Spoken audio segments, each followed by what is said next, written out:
Let's talk about buttercream, specifically American buttercream, which is actually the easiest one to do, but there are some common mistakes that you can make throughout. So I'm going to give you a step-by-step guide on how to make a foolproof American buttercream. Step 1, the butter, a very important part of buttercream. And I'm going to talk about two different things within this step. The first one is the type of butter you need, and the second one is the state of the butter. So for buttercream, you are going to need real butter. You can't use stork, you can't use baking spread, you can't use margarine because it just doesn't set properly. If you're thinking about icing a cake with buttercream, we need the buttercream to be stable, we need it to be able to set so it can hold the cake together. If you look at butter as it comes, it's rock hard.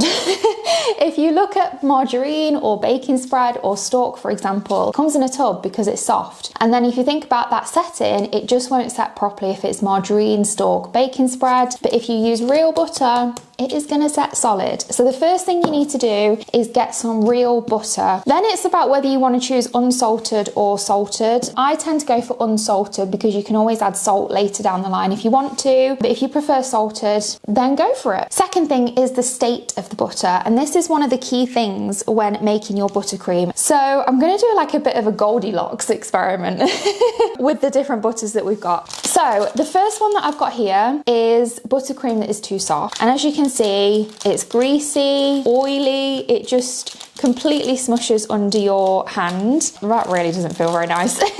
It was actually worse than this when I was setting up, but it's winter in England and the house is cold and it's got colder. So it's not actually that far off from what we want. When I was getting it ready, I had like butter dripping off it because it was too melted. So this is too soft. Our little bear in Goldilocks does not want the soft one. And I'm gonna wash my hands because this feels gross. Next one is straight out of the fridge.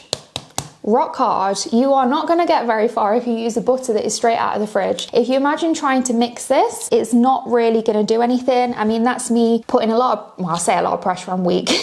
That's me trying to put like some pressure on it and I can't make any indents in it. It is literally rock hard, you can hear it. So you also don't want butter that has come straight out of the fridge because it just won't mix properly. The butter that we do want, ta-da, that is just right for Goldilocks is somewhere in between. So this has been out overnight. So I took it out of the fridge last night and it's around 2 p.m. now and this is pretty much perfect. It is massively going to vary on whereabouts in the world you live. If you live in a hot country, a cold country, if your house is warm, if your house is cold. So don't do it by timing, do it by the feel of the butter. So what we want is a butter that will still hold its shape. But if I put my finger in it, I can make an indent and I'm not having to press too hard to make that indent either. If I put my thumbs in it, my thumbs will go through it. So with this butter, it's going to be stable enough, but also soft enough that we can whip it up really nicely. Step 2 is your ratios. And this is where we bring in this giant bag of icing sugar. They used to be a lot bigger than this and they've got smaller and more expensive, but that's a rant for another day. So different people use different ratios for their American buttercream. You will often find the standard is 2:1. So 2 parts icing sugar and 1 part butter. And that's what I used for a very long time because it is super stable. It's really great for icing cakes with that ratio. However, recently I have reduced it a little bit to 1 to 1.75. Now you will find that some bakers go as low as 1:1. It creates a really silky smooth buttercream. So if that's what you're after, that's great. But I think it's a little bit too buttery, just my personal opinion. So we're going to be using 250 grams of our butter, which is 1 block,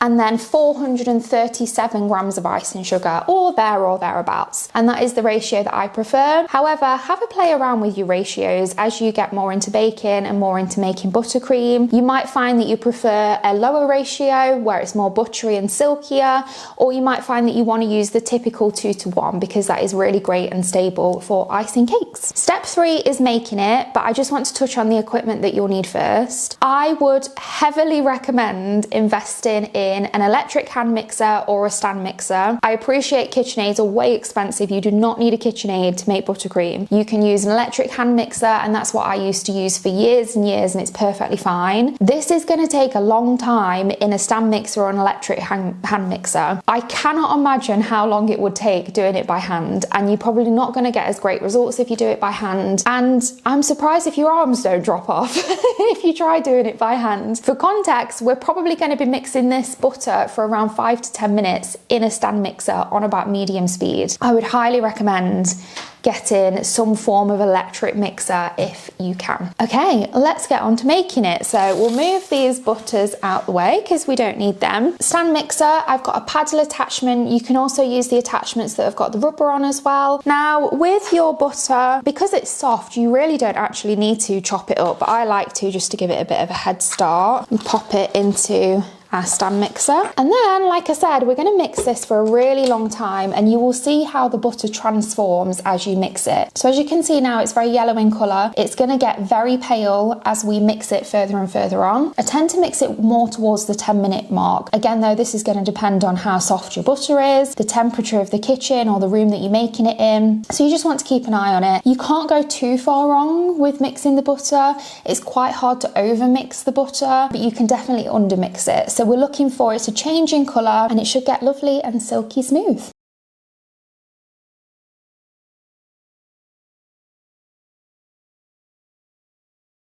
Been mixing for a good 10 minutes. I gave it a couple of extra minutes because my kitchen is very cold. But I'm going to show you the difference between what the butters look like. We have our block butter here that is very yellow. We've got the butter that was almost melted. This is the butter that we have mixed compared to it. So this is it compared to the original butter, and this is it compared to the melted butter. And as you can see, it is so much paler, and it's become really silky smooth as well. So that is what we're looking for. And if you're trying to achieve a white buttercream, this is where it starts, is beating the butter for a good 10 minutes until it is really pale. Later down the line, you can add in some whitener, or you can add in a tiny drop of purple, which will cancel out the yellow, but it really starts with this, making sure the butter is whipped up and as pale as possible. Step 4 is your icing sugar. Now, some people prefer different brands of icing sugar. Some icing sugars can be quite powdery, some can be quite lumpy. I always stick with Tate & Lyle. I think it is a great icing sugar. Never had any problems with it at all. Another key thing we need to do with the icing sugar is sieve it. We do not want a lumpy buttercream, and we're going to try to avoid lumps as much as we can in our buttercream, and the first step of that is sieving it. So we need 437 roughly. Now there's no easy way to sieve icing sugar. It's a pain, and I should have got a bigger sieve.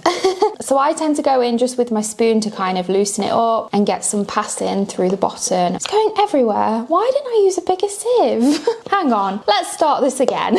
I just wanted to colour coordinate. As I was saying, I tend to go in with my spoon just to press it against the sieve, because I find that, especially initially, that just gets it moving pretty well. Okay, now mixing your icing sugar in. We're going to do it in 2 parts to make sure that it gets mixed in thoroughly. It also gives it more of an opportunity to whip up a little bit more as well. What we want to be careful of at this stage is not getting too much air into it, because then you get a really kind of bubbly buttercream, and it's really hard to get the air back out of it. So I like to do this slowly, but for a longer period of time. So we're going to pop half of this in initially, roughly half. It doesn't have to be perfect. And then we're going to mix this for about another 3 to 5 minutes, but on a lower speed. But you want to start it off on 1, because you're going to get that cloud of icing sugar. Before we put the other half of icing sugar in, I just like to make sure it's all off the sides and the bottom, and that we're mixing it all in well. We add in the rest of our icing sugar and repeat the process.